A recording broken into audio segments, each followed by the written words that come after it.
2022 मधली गोष्ट आहे. मुख्यमंत्री कार्यालयात एक बैठक सुरू होती आणि त्या बैठकीत राघव चड्डा गुडघ्यावर बसून एकच मागणी करत होते, दारू घोटाळ्याच्या प्रकरणातून माझं नाव काढून टाका. त्यावेळी एक डील ठरल्याचं सांगितलं जातं. त्या डीलनुसार चार्जशीट मधून राघव चड्डा यांचं नाव वगळलं जाणार होतं. पण त्याच्या बदल्यात त्यांना काय द्यावं लागेल? त्यांना गमवावी लागली स्वतःची प्रामाणिकता. असं म्हटलं जातं की पुढची 3 वर्षे एक मोठी योजना आखली गेली. महाराष्ट्रात शिवसेनेसोबत जे घडलं तसंच काहीसं दिल्लीत आम आदमी पार्टीसोबत करायचं होतं. पण जवळपास 6 महिन्यापूर्वी या योजनेची माहिती पक्षाच्या नेतृत्वाला मिळाली. त्यामुळं महाराष्ट्रासारखा पूर्ण हायजॅक होऊ शकला नाही.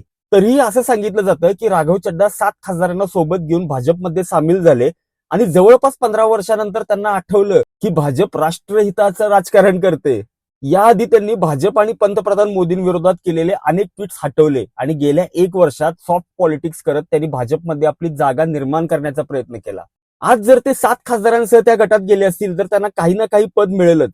पण खरा प्रश्न असा आहे, लोकशाहीच्या नावानं आवाज उठवणाऱ्या पक्षांवरच जर लोकशाहीची हत्या केल्याचे आरोप होत असतील तर ही परिस्थिती देशासाठी किती गंभीर आहे? या सगळ्या घडामोडींमध्ये राघव चड्डा एक पात्र म्हणून ओळखले जातील आणि कदाचित आयुष्यभर त्यांना या निर्णयाचं ओझं व्हावं लागेल.